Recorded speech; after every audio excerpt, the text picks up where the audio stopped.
Olá, eu sou o professor José Carlos Barbieri, reitor do Centro Universitário Cidade Verde, UniCV, e presidente da Associação Comercial e Empresarial de Maringá. Estamos começando agora o podcast Poder e Educação. E na edição de hoje estamos recebendo o diretor acadêmico do Centro Universitário Cidade Verde. Ele é diretor tanto dos cursos presenciais quanto dos cursos à distância. Ele é mestre em desenvolvimento de tecnologia, escritor, membro do Banco de Avaliações do Sistema Nacional de Avaliação da Educação Superior e é também nosso parceiro aqui na instituição. Estou falando de Alex Alves. Seja bem-vindo, Alex. Professor, que honra, que honra. A honra muito grande estar aqui contigo falando sobre educação, essa paixão nossa, né, que é a educação, é trabalhar em educação e pensar em educação o tempo todo, professor. Realmente, é uma paixão que no meu caso já vai fazer quase 40 anos. Lembrando que o podcast Poder e Educação é transmitido pela rádio UniCV e também pelo YouTube da nossa instituição. Alex, quero que você comece contando um pouco para quem ainda não te conhece a sua história de vida, a sua história na educação. Como tudo isso começou? Professor, na realidade as pessoas me veem aqui, né, quase todo dia na realidade, e às vezes a gente acaba não tendo tempo de contar um pouco da nossa história, né? Mas a educação entrou na minha vida quando eu era bem pequeno, né? Ainda quando eu era pequeno. Então a minha família morava num sítio e o senhor conhece aí a educação do Brasil, sabe que nesse Brasil tem educação de todo jeito e escola de todo jeito, todo modelo, né? E eu estudava numa escola quando eu era bem criança, assim, que era aquela escola que a turma, a série era por fileira. Então a primeira fileira era a primeira série, a segunda fileira era a segunda, a terceira e a quarta série, assim por diante. Vou dizer para você, eu conheci essas escolas, não porque eu estudei, que eu já estudava na cidade, né? Porque eu nasci também numa cidade extremamente pequena, mas eu acompanhava a minha tia, irmã do meu pai, Ana Barbieri, que dava aula em escola rural multisserial. A professora fica aqui e ela vai passando tarefas, na realidade, para quem é do primeiro, para quem é do segundo, quem é do terceiro e assim por diante. E eu estudava numa escola parecida, em Tamarana, próximo daqui até, próximo ali de Londrina, em Tamarana. E a minha família morava nesse sítio, né? A gente tinha casa também na cidade, mas nós morávamos efetivamente nesse sítio.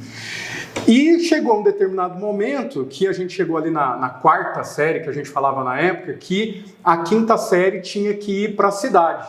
E daí tinha que pegar um ônibus, que era um ônibus rural, para ir até a cidade mesmo de Itamarana, né? Que é onde ficava ali a escola. E daí minha mãe falou assim, não, eu não vou deixar você pegar o ônibus à noite, vai, volta para cá, então é melhor que a gente mude para a cidade. A gente mudou para a cidade e eu acho que ficou um peso assim, né? A gente tá mudando, saindo do sítio, indo para a cidade para você estudar, ficou um pouco assim. E daí nasceu essa paixão de estudar, eu comecei a estudar muito, meu pai faleceu e eu até brinco, eu falo assim, eu acho que eu fugi um pouco das tarefas de casa, eu me enfiei dentro da escola, sempre tentei ser o melhor aluno e hoje eu estou aí com várias graduações porque eu gosto de estudar, me apaixonei por esse meio que é a educação. Falando exatamente nisso, você tem uma formação bastante extensa, diversas graduações, diversas pós-graduações, tem o mestrado, apesar de muita gente acreditar que atualmente não são necessários diplomas para obter sucesso, você mostra que é justamente o contrário. Qual a importância de investir na educação para você? Olha, quando a gente fala de diploma, né, o pessoal até se admira um pouco da quantidade de graduação que a gente fez, né? Então eu sou mestre em desenvolvimento de tecnologia, minha primeira graduação foi letras, português e inglês. Aí depois eu fiz filosofia, fiz pedagogia também, principalmente depois que eu assumi a parte da direção acadêmica. administração, para entender um pouco melhor a questão da gestão e também economia. E depois um mestrado, inclusive, muito apoiado aqui pelo senhor também. Ó, só precisa um mestrado em desenvolvimento da tecnologia, de uma parceria que nós fizemos aí há alguns anos atrás. Com o Instituto Lactec de Curitiba. E o diploma saiu pela Universidade Federal do Paraná. O meu diploma é da Universidade Federal. E outras especializações também. Professor, eu não digo assim que a pessoa precisa fazer um monte de curso, mas a graduação, ela muda a vida das pessoas, né? Então, quando você olha para a educação brasileira, você vai ver que hoje nós temos aproximadamente 50... Saiu uma reportagem na Folha de São Paulo, em setembro, que ela diz assim, que 50% das pessoas que têm uma graduação, elas melhoram a quantidade de dinheiro mesmo que ela ganha, né? Eu acho que todo mundo que aqui quer ganhar dinheiro, né? Quer ganhar bem. E a graduação, ele é um dos caminhos, eu não vou dizer mais fácil, porque estudar não é fácil, estudar dói, mas ele é um caminho muito certeiro, né? Então tem muita gente aí que quer jogar, quer virar TikToker, quer virar YouTuber, e tá tudo bem, uma parcela dessa até se dá bem. Mas o caminho muito certo, professor, é quando a pessoa investe no sonho dela, que é o sonho da educação. Então o diploma hoje ele funciona muito. Tem uma outra reportagem também, que saiu em um outro jornal, que diz que 35% dos jovens hoje, né, principalmente em 2024, tem largado a faculdade para investir nos jogos, nessas bets, no jogo de tigrinho e tudo mais. Mas isso é muito temporão, né? Isso passa muito rápido. Lembra da época da trade? Estou dizendo que não deu certo. Estou dizendo que muita gente não ganhou dinheiro. Estou dizendo que não dá certo. Mas é uma parcela que sabe ganhar dinheiro, por exemplo. Muito pequena. Né? Muito pequena, mas até o ano de 2020, 2021, 2023 ali, você tinha uma febre no Brasil de trade. Tinha gente que queria fazer trade, não, você tem que virar trader, né? Então, assim, o diploma é uma coisa certa. Eu aprendi isso também muito em família. Minha mãe dizia assim que a educação é um dos únicos bens que as pessoas não podem tirar da gente, né? Então, é essa valorização que eu dou, professor, para essa questão de diploma, de estudo. Sabe que essa conversa, eu não vou deixar bens materiais, mas vou deixar para você e para tuas irmãs, no meu caso, né, a educação. As famílias antigamente levavam isso muito a sério, né? Muito mesmo. E a gente percebe, a nossa instituição já com 19 anos, a gente percebe quando a gente vai para uma colação de grau. Os pais que têm mais idade, eles ficam emocionados, porque muitas vezes até é o primeiro da família que está tendo uma graduação. Inclusive, desculpa te atrapalhar, inclusive antigamente você tinha ali algumas teorias, né, que regiam a família, né? Primeiro é a carteira assinada. Se você tiver a carteira assinada, você era uma pessoa de respeito. Às vezes as pessoas iam lá apresentar para o sogro, né? Olha, tá aqui meu namorado, minha namorada, tinha que saber o que você faz. Então eu acho que o Brasil ainda tem bastante essa raiz do que você faz, quem você é, no que você é formado. As pessoas perguntam, né, normalmente, no que você é formado. E os jovens de hoje, pelas pesquisas, mostram que eles estão, em alguns momentos, se afastando disso, mas em outras pesquisas você percebe que os jovens estão começando a cair em si também, percebendo, peraí, eu já tenho, sei lá, meus 20 anos, meus 19 anos, ainda não fiz nada. Então, a graduação tem voltado a ser voga na roda ali de conversa com os adolescentes. Eu sei disso por causa do colégio. Que ótimo, que ótimo. O CV tem uma história de 19 anos aqui em Maringá e também no Brasil. E já em outros países como Espanha, Portugal, Inglaterra e também o Japão. Nesse tempo com a gente, você está aqui já há muito tempo na nossa instituição, como você enxerga as mudanças que vêm acontecendo na educação? Professor, 10 anos já, né? Dá para participar aí de uma boa mudança. Professor, a educação, quando a gente olha, vamos olhar dentro da instituição primeiro, né? Acho que tem algumas coisas que não mudaram, que é pensar na educação. Isso é importante. Tem pilares que não podem mudar. Então eu vejo que aqui dentro da instituição ainda tem esse amor de que a gente não trabalha com cortina, não trabalha com sofá, não, é educação. Então, formando gente. Tem princípios que não se mudam, né? Que é trabalhar com o sonho das pessoas. Agora, quando a gente olha no Brasil, no modo geral, a educação tem mudado no sentido de ser um pouco mais tangível. Às vezes a gente estudava algumas disciplinas que os alunos perguntavam para que serve? Hoje continua isso.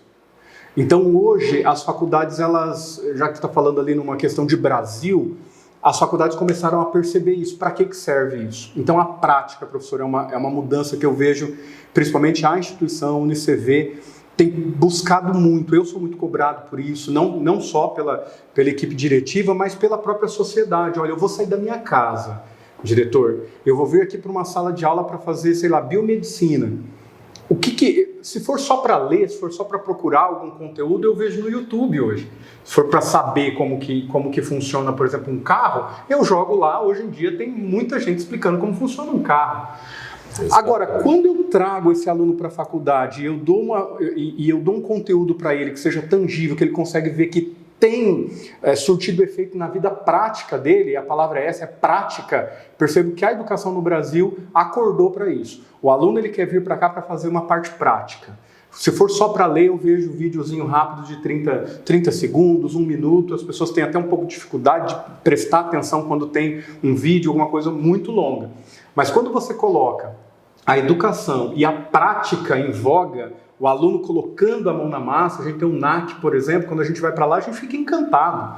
Os alunos estão colocando a mão na massa, verificando como que funciona isso. Então, a educação tem pensado nisso.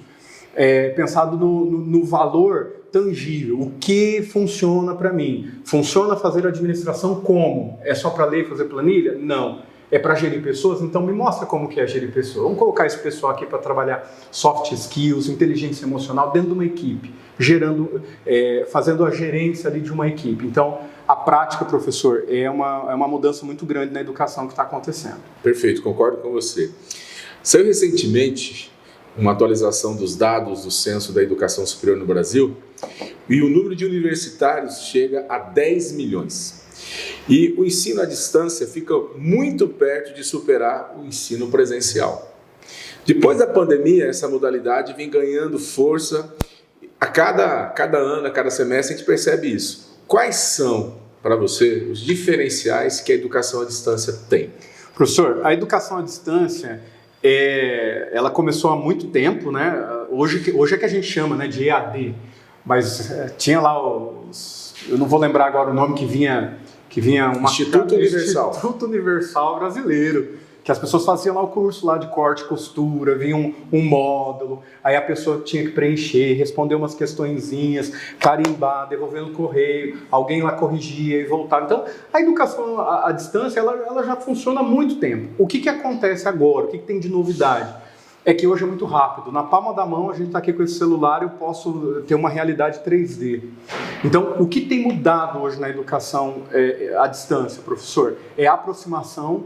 Eu acho que os alunos querem cada vez mais essa aproximação. É um chá da tarde que conversa com o aluno. É uma gravação como essa que a gente está fazendo, que ele se sente próximo. A gente sente essa angústia deles quererem falar com o tutor. Mas qual que é o telefone que eu posso falar com o tutor? Então essa aproximação, ela está muito grande. Uma outra coisa que tem mudado muito é essa questão da flexibilização. Ele pode escolher o horário que ele vai estudar. Então isso é uma mudança muito grande. Antigamente a gente tinha que chegar lá somente às 7 horas da manhã, ou mais cedo aí em algumas faculdades, ou da noite, às 19 horas, sair às 22h35. E está tudo bem, porque são perfis diferentes.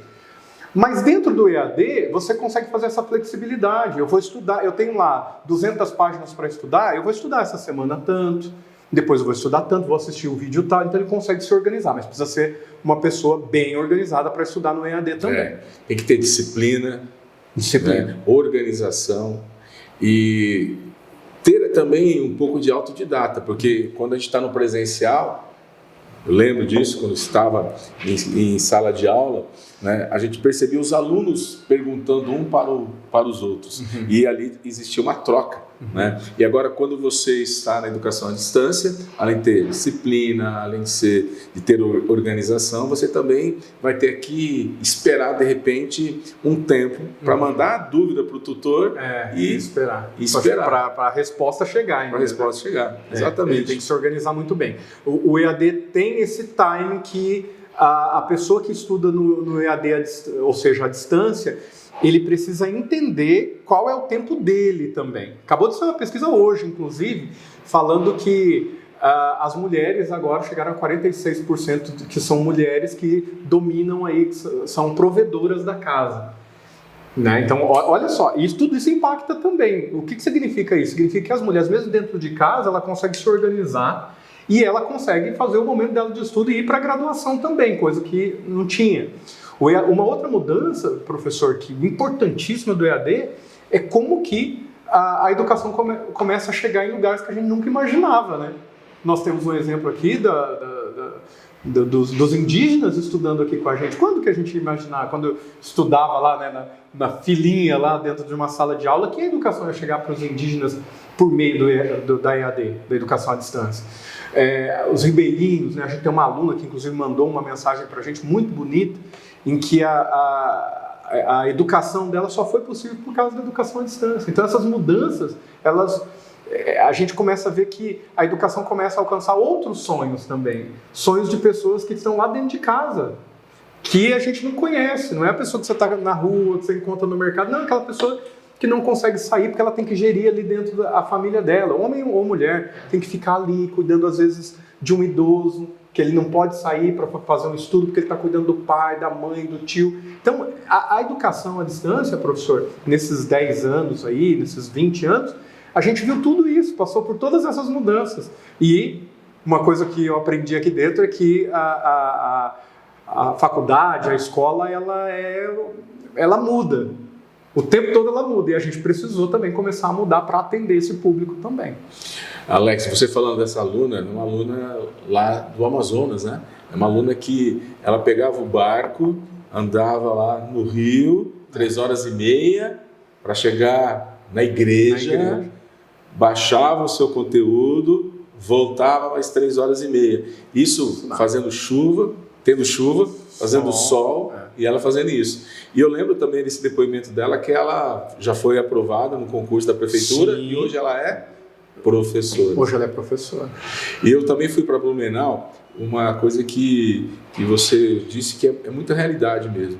O país está envelhecendo e hoje nós temos então em casa muito mais pessoas idosas e muitas estão dependentes de cuidadores e você pode ter ali a família cuidando, mas em determinados momentos tendo tempo para estudar, para poder se atualizar, para poder crescer.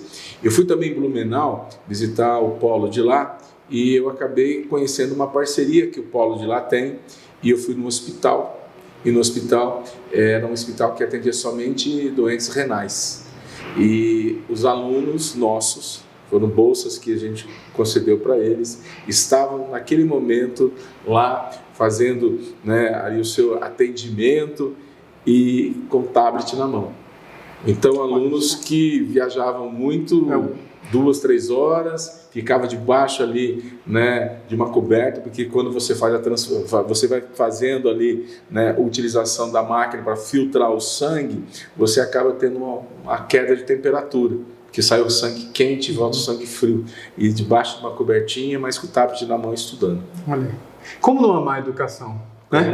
Como não parar assim, um momento e falar assim, ó, isso aqui que eu estou fazendo, essa disciplina que eu estou fazendo, esse aluno que eu estou respondendo, esse telefone que tocou aqui agora, como não amar a educação quando a gente fica sabendo de histórias como essa, que são sonhos de pessoas, entendeu? Que a gente trabalha no dia a dia.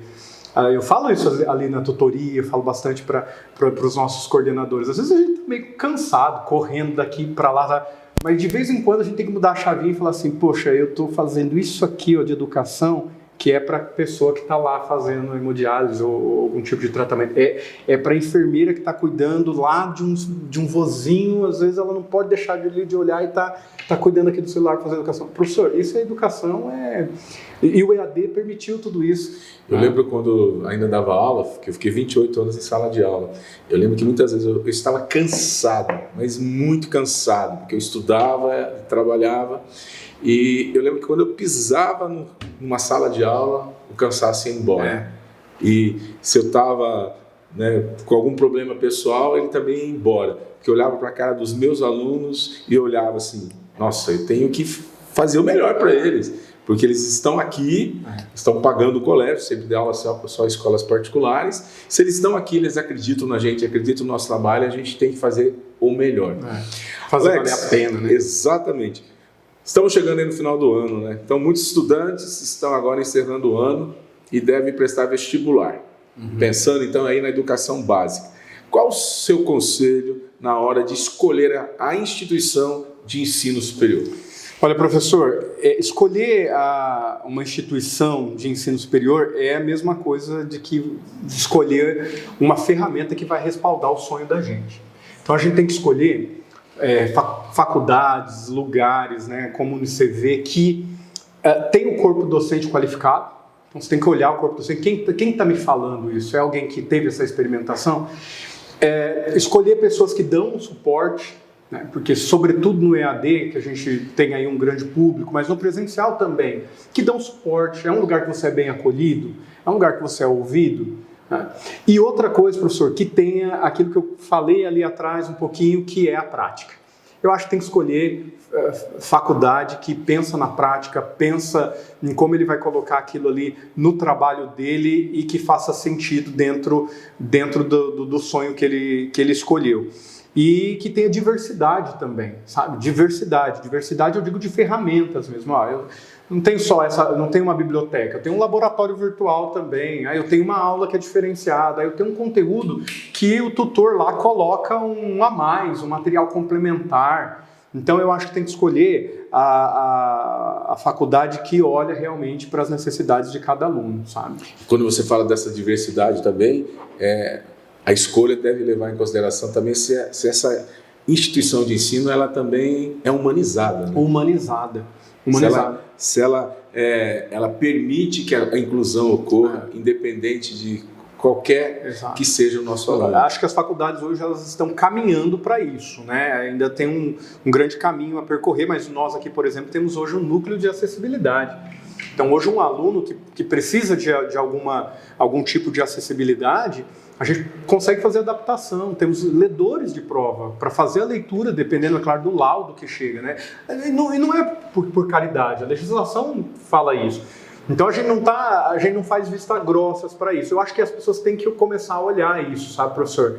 Olhar as faculdades que realmente têm essa visão humanizada, né? O que você precisa, coloque aqui a tua opinião. Às vezes não consegue mudar do dia para a noite, mas se você está precisando, vamos verificar como que a gente vai conseguir atender a tua demanda.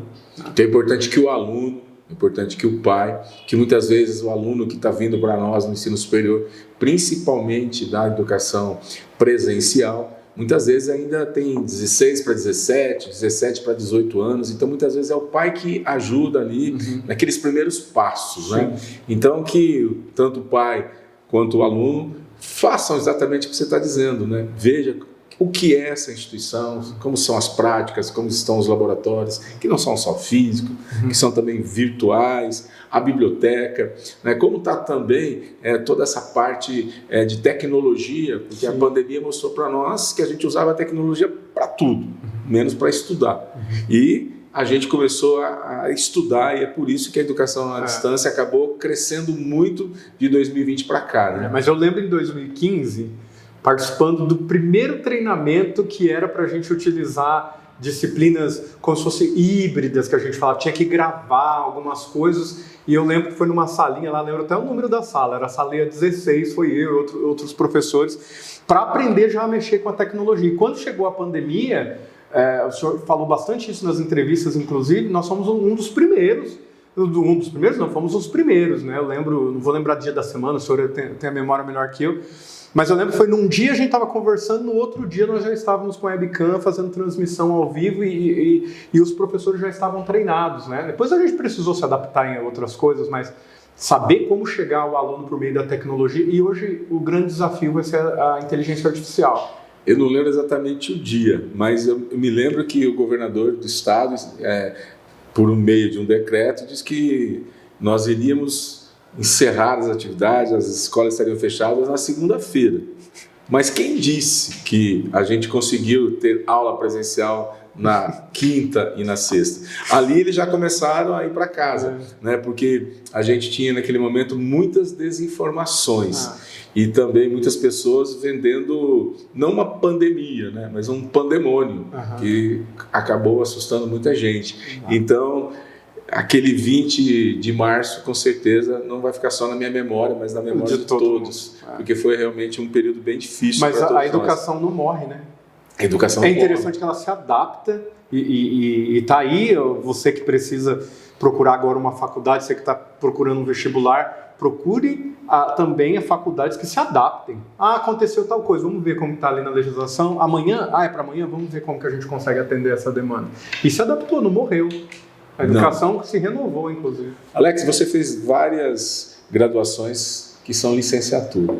E a gente sabe que o Brasil está nesse momento com dificuldades de ter professores. Não só o Brasil, mas o mundo todo. Hoje a gente já tem dificuldade de ter professores na educação básica de física, de geografia. Qual o conselho que você daria para aquele aluno que está escolhendo nesse momento uma licenciatura? Olha, professor, eu não vejo uma... Na realidade, eu consigo ver o mercado um pouco diferente. A gente percebe, é claro, que a legislação ela tem se afunilado um pouco para a área das licenciaturas. Você que gosta aí da área da educação e pesquisar um pouquinho, vocês vão ver que vai ter ali ENAD agora das licenciaturas todos os anos. Então está todo mundo de olho nas licenciaturas. O estágio tem que ser de tal maneira, as licenciaturas vão ter que ter não sei quantos, mesmo no EAD ter um percentual de presencialidade. Por que isso? Por que será que as pessoas estão pegando tanto no pé das licenciaturas, quem quer ser professor? Porque é uma profissão, um professor que não vai morrer. E as pessoas que vão para a área da educação, primeiro, além de ser uma profissão nobre, de servir, né, e servir é nobre, além disso, as pessoas se realizam muito na área da educação, na área da licenciatura. E a licenciatura ela abre caminho para muitas outras coisas também. Por exemplo, ver a transformação na vida das pessoas. E os profissionais da área da licenciatura, que estão se adaptando, por exemplo, a gente começa a ver que eles estão começando a ser valorizados também no mercado, né? Então, um professor de escola particular, por exemplo, hoje ele já consegue fazer o próprio nome dele. Eu sou o professor, vamos chamar o professor. Estamos aqui 2 professores fazendo podcast. Um professor é presidente da Sim. Então, a profissão professor não é só para a sala de aula, é para a vida. Eu lembro quando eu vim fazer uma entrevista aqui para ser professor, o senhor vai lembrar disso, eu falei, o que esse cara vai dar de letras, vai dar aula na área de economia, porque eu vim, por causa do inglês, dar aula de comércio exterior. E hoje eu sou teu diretor. Então, olha como a licenciatura... E eu tinha licenciatura na época. Então, a licenciatura, ela abre outros caminhos também, professor, caso a pessoa não queira ir para a sala de aula, que também é uma dádiva, que também é um prazer estar dentro da sala de aula, ganhar dinheiro com isso, mas também mudar a vida das pessoas. É uma profissão muito bonita. Eu acredito também que o professor, além de ser, né, o responsável pela formação dos demais profissionais, o professor acaba sendo o primeiro empreendedor que a gente tem contato, porque ele faz uma gestão da escola, faz a gestão da sala de aula com pessoas muito diferentes, com até defasagem ou não de conteúdo, e ele tem que dar conta do recado. Gestão do tempo dele, do preparo, qual é o tempo que essa aula vai durar, depois eu tenho que corrigir, depois eu tenho que dar o feedback. É um gestor. É um gestor. Falando de gestor, eu quero ir um pouquinho para o empreendedorismo. Independente se é um licenciado, se é um graduado, bacharel ou tecnólogo, nós sabemos que muitos dos nossos alunos vão acabar empreendendo. E qual a mensagem que você dá para eles que estão aqui hoje numa graduação, mas que pretendem empreender? Olha, professor, quem quer empreender, primeiro precisa ser corajoso, né? Precisa ser carudo. Vou tentar. E tenta uma vez, 2 vezes, 3 vezes, não importa. Ele tem que tentar. Mas uma dica que eu falo, principalmente para os alunos que estão na graduação, faça networking. Sabe por quê? Porque se você for pesquisar, aqui, não só aqui no Brasil, fora mesmo, aí tem até filmes que falam sobre isso, as grandes empresas, as grandes ideias, elas surgiram nos corredores de uma faculdade. Um deu uma ideia aqui, o outro, o Facebook é um clássico dessa ideia. Sim. Mas tem outras empresas também, aqui em Maringá, por exemplo, né, vocês estão ouvindo a gente aí, não só de Maringá, mas de todo o Brasil, mas aqui em Maringá a gente tem um exemplo muito legal, que é o Catedral Sport Bar, que foi dentro de um projeto de TCC, de trabalho de conclusão de curso. Falaram assim, vamos fazer tal coisa? Vamos. Apresentaram para o professor, recebeu crítica aqui, recebeu crítica ali, saiu de lá, tirou a nota, mas não ficou só nisso. O cara falou, vamos tentar colocar esse projeto aqui em voga? Vamos. Então, eu vou entrar com isso, Tá aí. Uma cervejaria artesanal de sucesso. De sucesso, um ícone em Maringá. Quantas outras empresas não surgiram dos corredores de uma faculdade, dos corredores de grandes parcerias, grandes sócios, né? A tua história é isso. Um grupo de professores falaram assim, vamos fazer uma faculdade, vamos fazer do nosso jeito, o que a gente pensa como ideia de uma faculdade que tem que ter sentido, vamos. Surgiu de um corredor de uma faculdade. Imagina quantas outras empresas, que eu não vou lembrar aqui o nome, não surgiram de um case que um aluno falou para um outro, então você topa comigo? Então, quer empreender? Vai para dentro de uma faculdade. Quer uma melhor incubadora da tua ideia? Vai para dentro de uma faculdade, conta para o teu amigo, uns vão rir na tua cara, aí você volta para casa, às vezes meio chateado, remodela a ideia, conta de novo para o outro, daqui a pouco você está com uma empresa. A faculdade é um celeiro para a ideação de grandes empresas, professor. Perfeito. Alex, estamos chegando ao fim desse bate-papo, esse nosso podcast, que é Educação e Poder, que está sendo transmitido no YouTube da nossa instituição e também da Rádio UniCV. Qual a mensagem final que você deixa para todo esse povo que está nos ouvindo ou nos assistindo neste momento? Olha, eu queria deixar uma mensagem para vocês que é estudem. Estudem bastante para que vocês possam alcançar os sonhos de vocês e não só o sonho de vocês, mudar a realidade de onde vocês estão, de onde vocês moram, mudar a realidade de família. Você aí que é, entre aspas, apoiado pelo seu pai, pela sua mãe, pelo seu tio, pense assim que às vezes ele está realizando um sonho dele ou dela em você. Mas acima de tudo, pense no teu sonho também, onde você quer chegar, quais são os objetivos da tua vida, a quem você quer atingir com o seu propósito de vida, e eu desejo sucesso para vocês. Quem escolheu a área de educação é poder. Quem escolheu a área da educação é ter o poder sobre as coisas, professor. Sucesso para vocês. Alex, muito obrigado. Lembrando vocês que este podcast, Educação e Poder, é realizado aqui pela nossa instituição, Centro Universitário Cidade Verde, e é transmitido pelo YouTube da nossa instituição e também pela Rádio UniCV. Até o próximo episódio.